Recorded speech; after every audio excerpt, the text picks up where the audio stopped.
Welcome to The Cynical Developer, the podcast that helps you to improve your development knowledge and career through explaining the latest and greatest in development technology and providing you with what you need to succeed as a developer. We've recently launched our Patreon page, which can be found at cynicaldeveloper.com/Patreon. If you aren't familiar with Patreon, it's an easy way for those who are interested in this show to help out by simply pledging a small amount each month in sponsorship. Now that could be as little as $5 a month, which is about £3.80, or as much as you like. You will enable us to dedicate more time creating more content to help you, including videos, more blog posts, and even more shows. So if you can, head over to cynicaldeveloper.com/Patreon and get involved. In this episode, we talked to Allen Underwood about Kafka. Allen is 1/3 of the Coding Blocks podcast. He's a software architect and a Microsoft MVP. He's a father of 3 children and a husband. He loves to build things, both software and in the real world, whatever that is.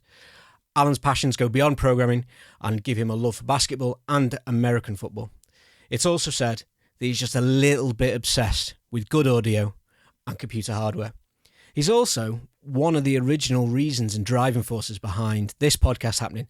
So you can either blame him or thank him for it, whichever you want to do. So welcome to The Cynical Developer, Allen. I appreciate that, James. Thanks for having me on. Yeah, it's good to get you on. We've had Joe on before, now yourself. Now we've just got to convince Outlaw to come on, and that'll be the Pokemon collection done. That's right. That will take some very not so gentle nudging to get him on the podcast, I think. Hey, you were actually one of the very first Slackers we had, right? Yeah. Like maybe in the first 10 or 20. So yeah, it's been a long time relationship there. Yeah, it's probably, I think I was looking at LinkedIn before, and I've been doing the podcast now for 2 years and 4 months. So it's got to be about 2.5 years, maybe a little bit longer, something like that. It's awesome. Yeah, man. It's been a blast since you joined over there. And I mean, obviously the podcast that you do is killer. So, congrats on that. And thanks for having me on. Yeah. Thank you. Praise and flattery will get you everywhere. That's right. That's why you do it. Exactly. Definitely don't do it out of the kindness of my own heart. And anyway, we're here to talk about Kafka. It sounds like some sort of Greek food or maybe a type of hat. What is Kafka? You know what's funny is you say that, and I should have remembered to go look this up beforehand, but I actually think it came out of some Greek something, like mythology or something, honestly. Okay. But, I mean, in a nutshell, like when you talk about it in the development world, it's basically a technology that LinkedIn created because they were dealing with so many data streams and they just didn't have anything that could keep up with the amount of data. And so they basically created a distributed, highly scalable queue. Is in a nutshell kind of what it is. Okay. Yeah, it's funny that the project name has come from Greek, because I always use Greek or Roman gods or deities and titans for all the names of my side projects, and pretty much all of them never see the light of day. Yeah, well, I mean, I joke about it all the time, right? Like every time I go to create something, I end up down a rabbit hole where I'm trying to make it scale to the entire world, in the 5th line of code that I start. So nothing ever goes anywhere. Yeah. I've got a new side project on the go at the moment. And I think I spent about an hour and a half earlier this week looking at different Titan names and God names, trying to find something that fits what the project does. That's beautiful, man. Yeah, it's more important. Hey, wait, we've always said naming's hard, right? So if you can't get that down, then your project's doomed to failure anyways. Yeah. So you mentioned there that it was a distributed platform. I think I've seen it described as a distributed streaming platform. Is that not YouTube? So, right, it is. and probably the biggest streaming platform on the planet. But, it's funny, like anytime that anybody looks at Kafka and we're probably, I'd venture to say, I would imagine your background's probably a lot of SQL Server and other things along that nature because you're a .NET developer, right? And a lot of times when we look at things in SQL Server, kind of the way things have always been done is you'll have like this data warehouse, right? Or you might have multiple data warehouses and some data marts, and it's all centered around this notion of batch processing, right? Like at the end of the day, after all our accounting records are in the system, then we're going to kick off some jobs that push data into this data warehouse, into these data marts, and it's going to process all this stuff, right? And then tomorrow morning when everybody wakes up, sweet, my data's there, it's in the data warehouse. If all went well, if things went badly, then they're going to be like, oh, well, it's going to be the next day because we can't kick off that process until tonight, right? Sure. I mean, we've all been there. So the real-time streaming thing is really just changing the way people think about how to process data. So instead of doing all this batch ingestion and then batch processing, the whole idea is as the data comes in, do something with it, right? And that's why they call it streaming, is it's trying to get away from this notion of using batches to do work. It's more along the lines of, if a record comes in, pass it to me. Let me do something on it. Whether that's store it, whether that's do some work on it, get some aggregation, some metrics, whatever. But as it comes in, as near to real time as possible, stream that and operate on it at that point in time. Sure. So it's a bit like event sourcing or message busing or other words, event storing that people use for that sort of technology. Yeah, definitely. I mean, it's funny. So when you sent me some of these questions to look at, I was like, no, I don't think that's really what it's for. And then you look at it, it's like, oh yeah, it's got these use cases built in. So yeah, I mean, if you're looking for something as like an event bus, that's sort of what Kafka really is behind the scenes. Like I even took notes directly off their website. If you go to kafka.apache.org, like their main sentence up there is Kafka is used for building real-time data pipelines and streaming apps. So like when I think about Kafka, it's typically, I'm thinking about the data pipeline. So we were talking a second ago about how like data warehousing, it's ridiculous, right? Like I'm sure you've seen projects where there's SSIS integrations all over the place, right? Like if you were to try and chart it out on a board, it would be the biggest nest of lines crossing over each other where data's pushing into this system, into that system, and then it's going across. Like the whole idea behind Kafka is centralizing where people access that data.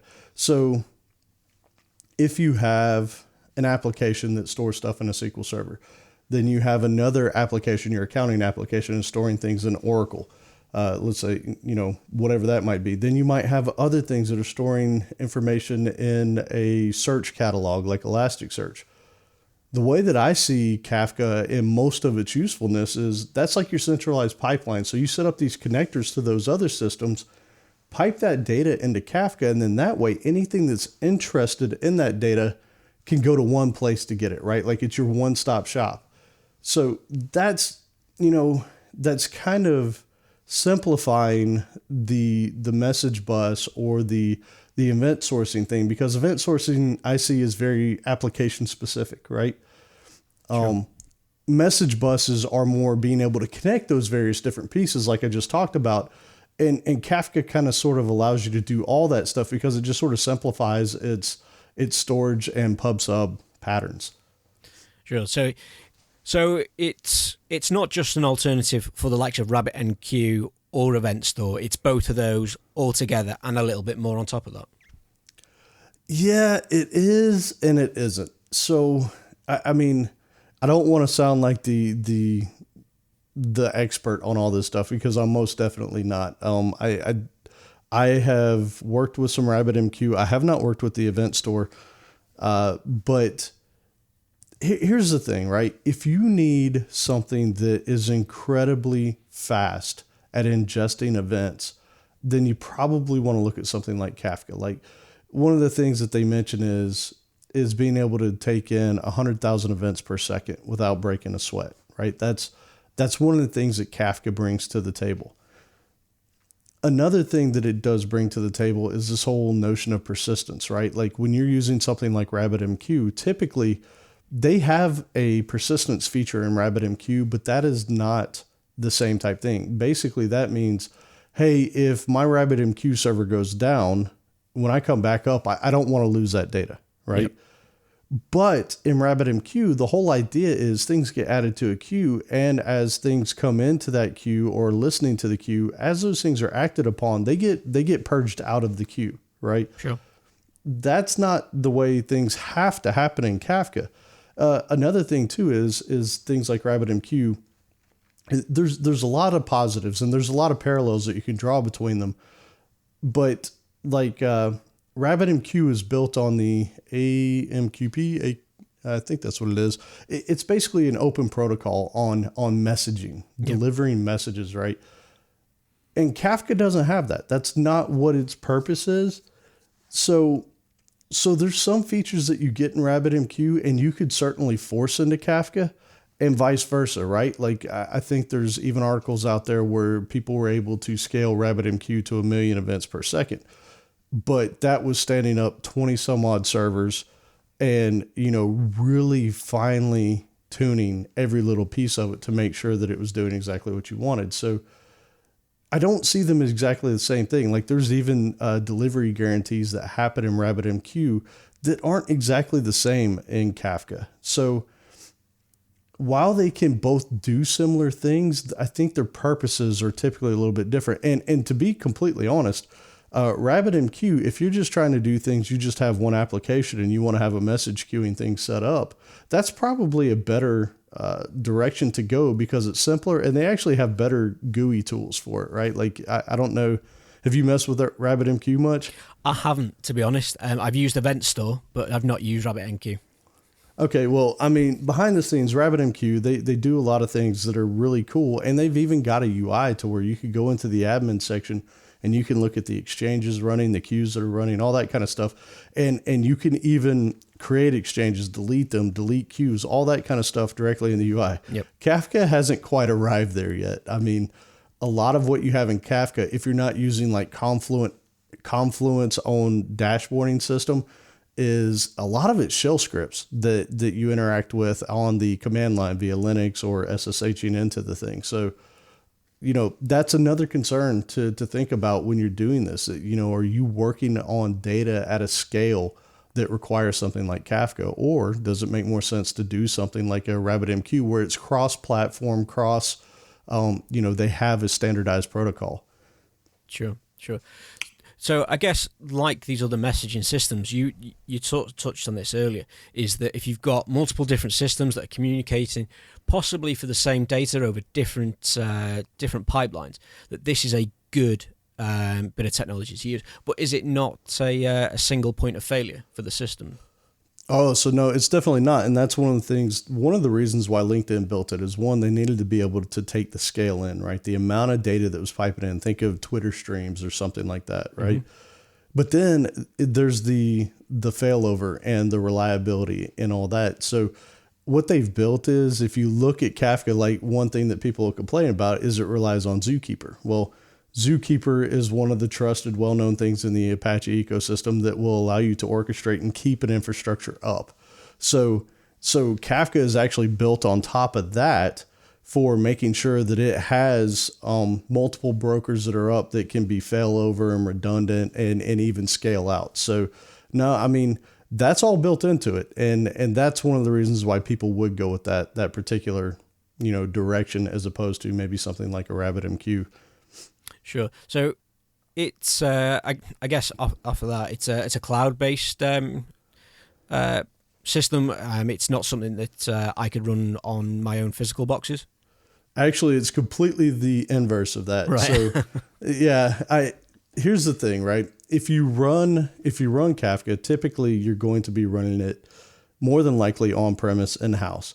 And the reason is because, one, you need to be able to scale up this stuff, which that's not a problem in the cloud, right?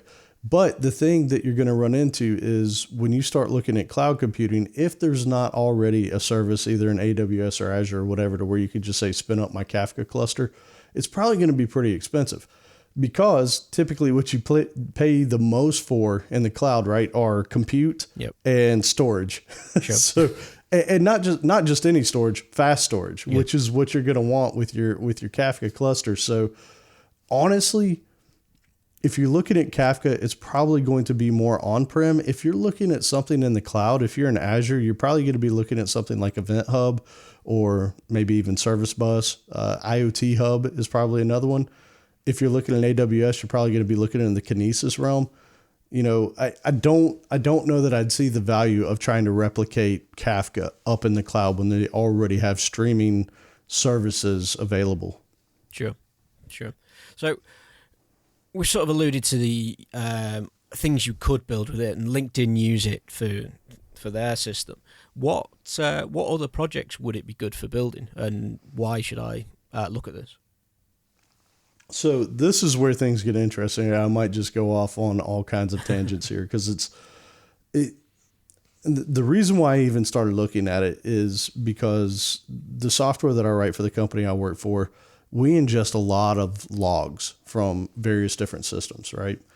And a lot of times when you're doing things like that, again, you kind of go into batch mode. The problem is as you start ingesting more, your time doesn't, it's not like it scales logarithmically, right? If you have 1 million records and it takes you an hour to do, when you get 2 million records, it's probably a very linear, scale that you're going on. So now that 2 million records is going to be 2 hours.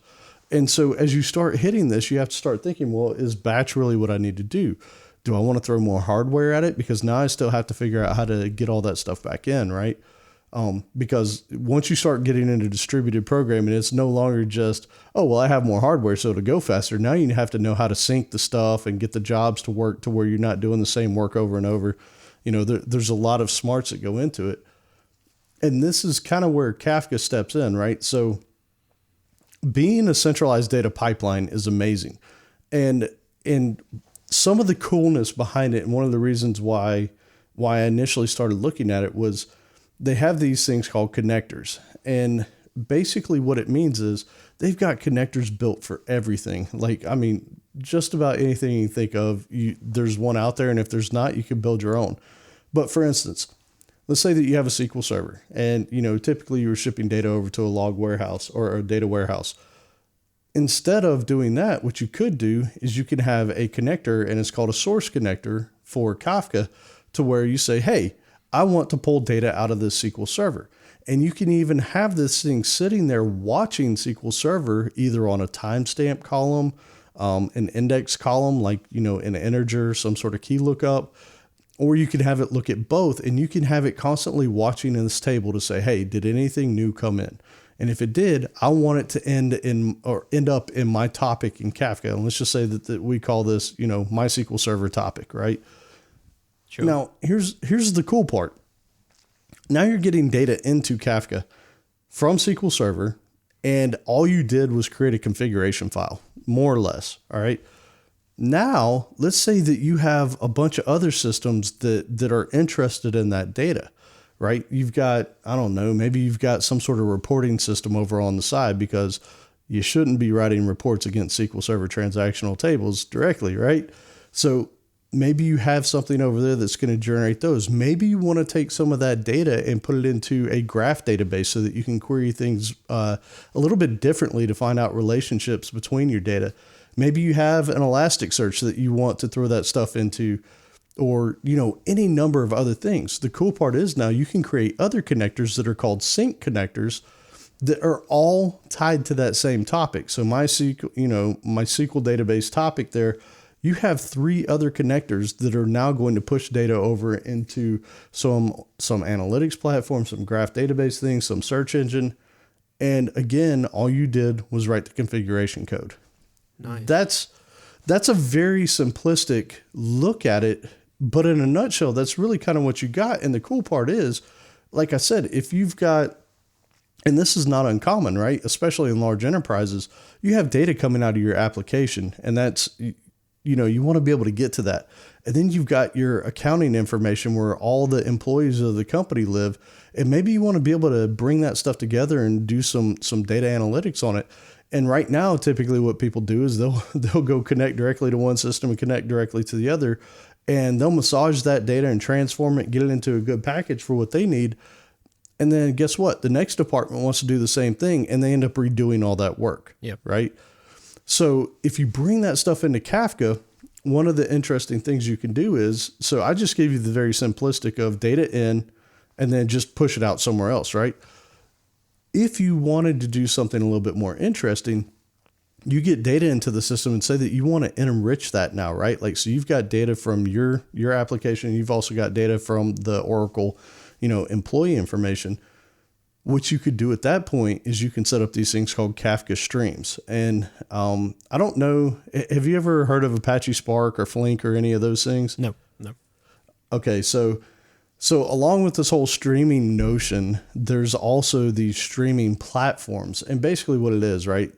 Getting data in real time is cool and all, but usually it's pretty useless. It's sort of meaningless because most of the time when we're talking about that, it's log level information. And so you get something in and it's got an IP address on it and that it went to a website at this time, but that IP address doesn't mean anything, right? Sure. I mean, you look at it, nobody has any clue what it is. But let's say that you actually have that information in some sort of internal system that basically tags all your assets so that, hey, IP 10.0.0.1 belongs to James and 0.0.2 belongs to Allen. Now what you could do is you can create these streaming applications that basically, as data comes in and hits a topic, you have an application that says, hey, when this topic gets data, I want this little chunk of code to run against it. And what that chunk of code might do is it might look at your asset library and say, 0.0.1 belongs to James, tie that to this record right here, and then create me a more polished, enriched topic piece of data that anybody can use elsewhere. And you don't have to transform that thing multiple times. You do it one time and everybody gets the benefit of it. So typically what you do is you get that raw data in, you have this streaming app that runs on it and says, hey, I got a new record. Let me go ahead and clean that thing up. And now I'm going to put that into a new topic in Kafka. So it kind of ingests back into itself, right? Like there's just this arrow pointing back to itself. And now you have this, okay, initially it was, let's call it web activity, raw stream. And now you have enriched web activity stream. And then any other system that could benefit from using that enriched stream can subscribe to that with its own connectors.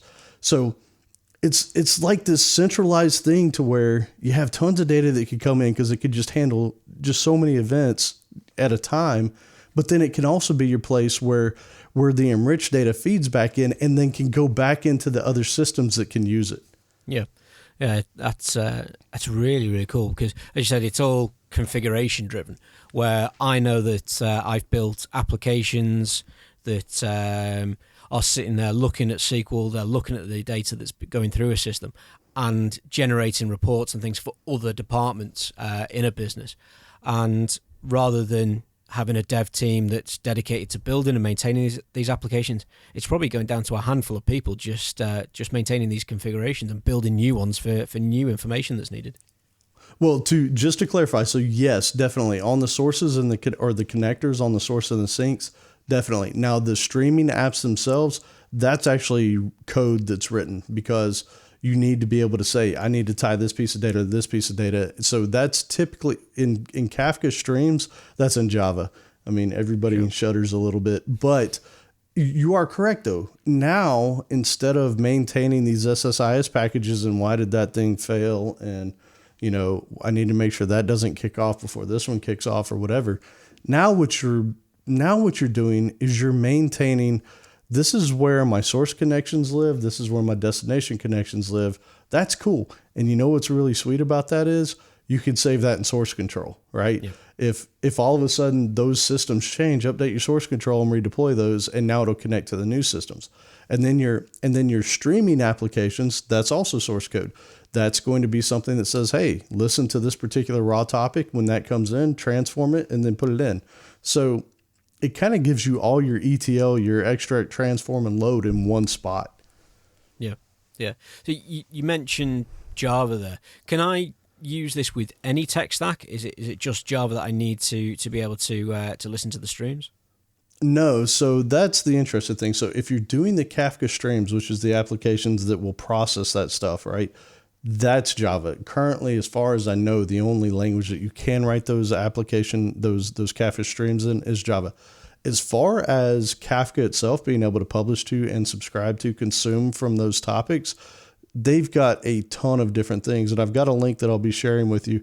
But they have a ton of clients. As a matter of fact, let me open it up and I'll read a few of them off. So there's .NET, which I care about a lot because I do .NET. They have C, C++, Python, Go, Erlang, .NET, Clojure, Ruby, Node, Proxy, Perl, PHP, etc. Right? So they've got a ton of client SDKs written, and it's actually the company behind it, Confluence. They basically support a lot of these things. So, you know, as features come out in Kafka, you basically have it in your own SDK. Sure. And that's, I guess, not to be confused with Atlassian's Confluence product.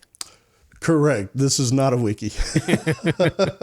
It's interesting because the name of the company is Confluence, but their website is confluent.io. So I don't know why they changed it. Maybe the domain wasn't available. Who knows? Yeah. So all of this activity that's going on within Kafka, is that data stored anywhere so that it can be replayed again if something was to go wrong, or you just wanted to go and reinstate some historical data somewhere? Yeah, it's kind of interesting because you can almost think as Kafka is sort of like a transaction log. So your whole event sourcing thing is sort of spot on for that. It's configurable. In a nutshell, you can tell it how many hours you want to keep it. You can tell it how many minutes. You can tell it how many milliseconds. I don't know what the max on it is, but it's sort of up to you. And the interesting thing is, like, typically when you're looking at something like Kafka, you're looking at big data. And a lot of times when you're looking at big data, you hear Hadoop come up, the distributed file system, right? And they don't use that for this. It's just regular disks. So it's kind of interesting. They've kept it really simple, and that allows them to scale it really well. And as you said, it retains the data on disk. Now, here's the interesting thing about it.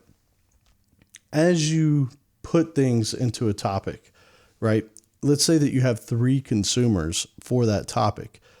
What happens is those consumers, as they get or go through the queue, they kind of move this watermark up and say, I've gotten to this particular item in the list, right? Mm-hmm. So it's up to the consumers to track where they've been. Now, the really cool part about that is what you just said. Let's say that, I don't know, you have some sort of disaster happen in your application. You're like, man, I need to just rewind and start this thing over. You can basically tell that consumer, hey, reset my position back to the beginning and then replay everything. Yep. So really cool stuff. Oh, and I do want to back up. On the Kafka streams, the cool part about that, besides the fact that it processes things as it comes in, is those are also scalable. So basically what you do is you say, hey, I've got 10 worker nodes. Hey, anytime that you have something come in, you have 10 worker nodes that you can work on. You need to scale it up to 20? Cool, fine, whatever. It all is handled for you through the Kafka platform.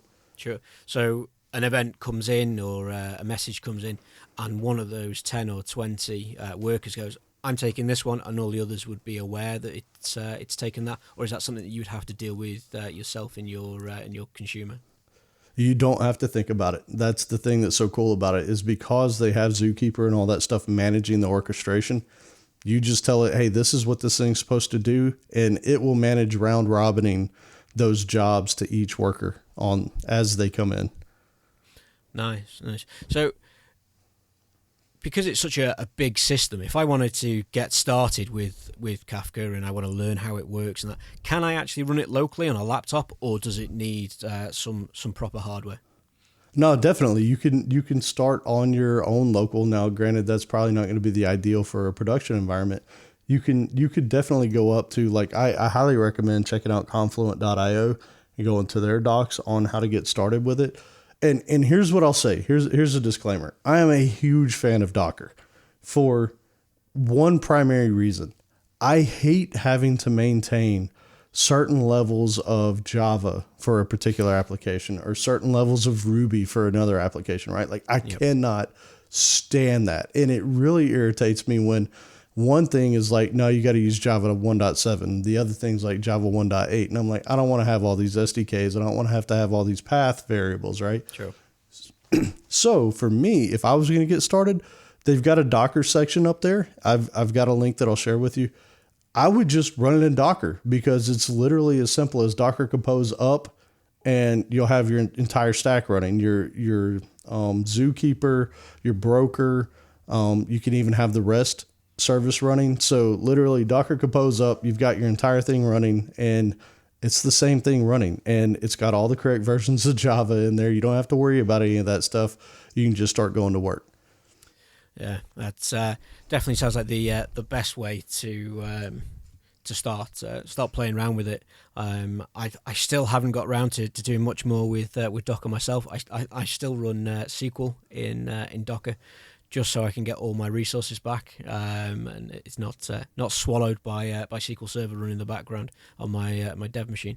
Regardless of the fact that I'm not using my MacBook Air anymore, I'm on a new Dell XPS with 32 gig of RAM and an i9 processor. I still want to save those few megs here and there. Oh, I'm the same way, man. I run SQL Server in a Docker container as well. And I love it because as soon as I say Docker down or, exit, yep, it's gone. I don't have any service running in the background. It's just done. One caveat I do want to point out for this is if you're not a Docker expert or a journeyman or anything like that, one thing to note is I highly, highly, highly recommend doing the Docker Compose route if you get started, because if you go in there and you're like, hey, I'm going to piecemeal this and I'm going to run each one of the Docker containers separately, one of the things you'll run into in Docker, in the Docker world anyways, is when you do Docker Compose up, that creates a virtual network for that entire cluster of services that are running in that Docker Compose file. If you were to, for instance, say Docker run Kafka, Docker run Zookeeper, Docker run, etc., they can't talk to each other by host name like on a regular network, right? Okay.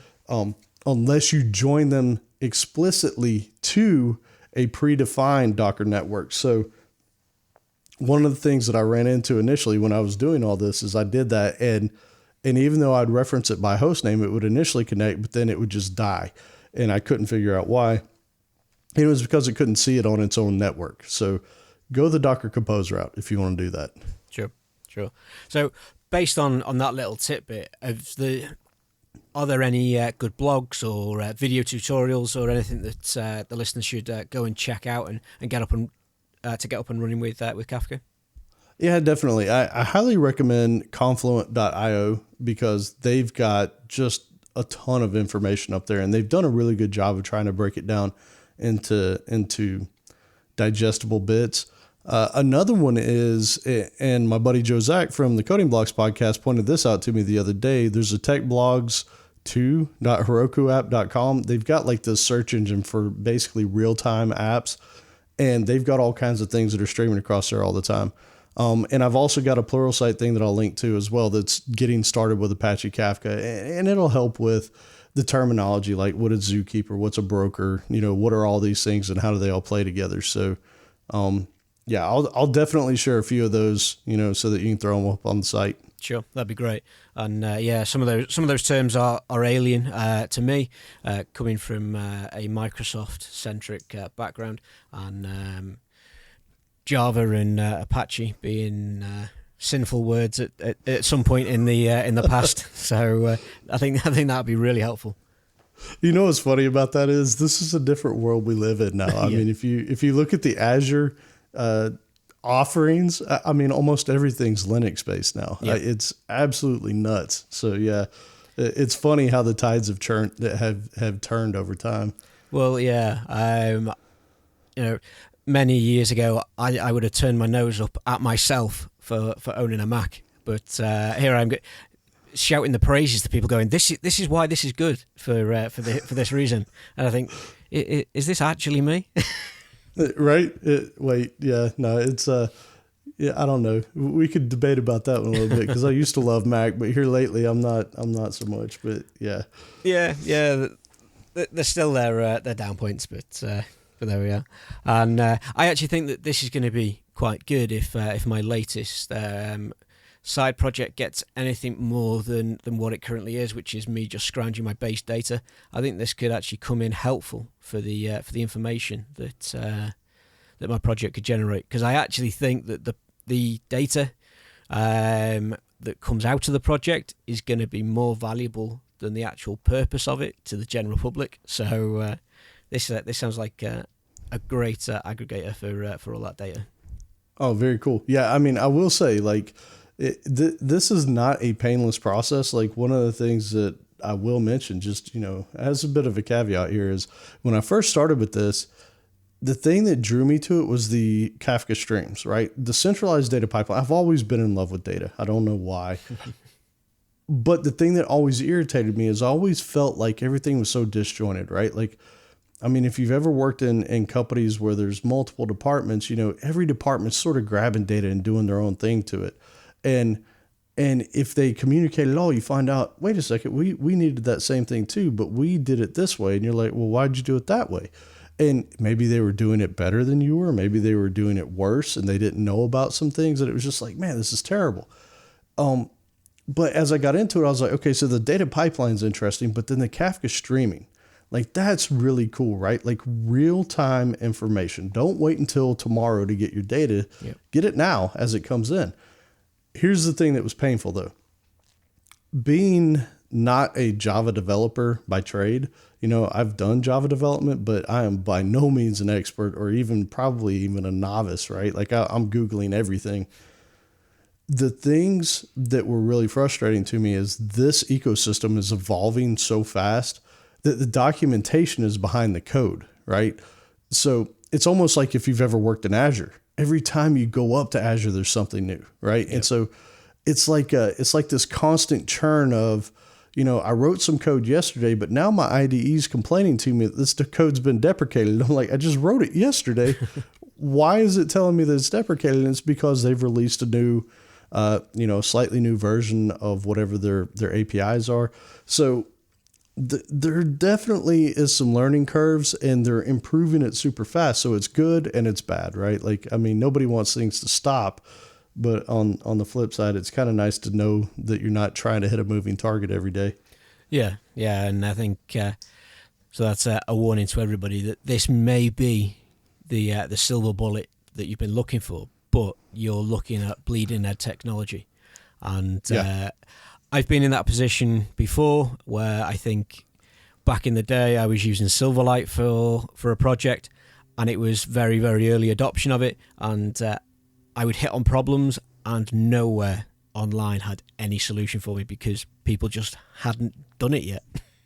Yep. And that's a real challenge. I mean, don't get me wrong. Now, on the flip side, I will say, so again, there's that. There's also the fact that they just don't have a ton of GUIs for it. Confluent has its own paid thing that's supposed to be really nice, but that's also a challenge.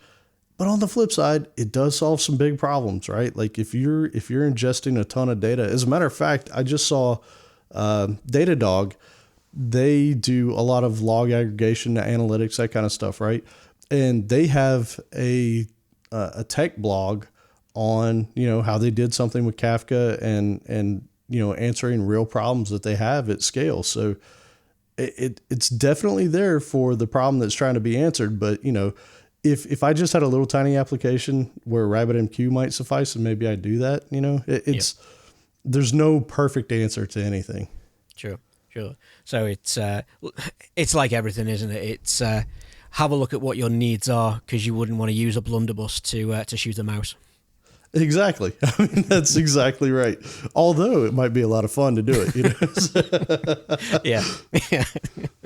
We're just about out of time for today's episode, but it's been great having you on and talking about this, and it's a really interesting piece of technology, I think. Yeah, man.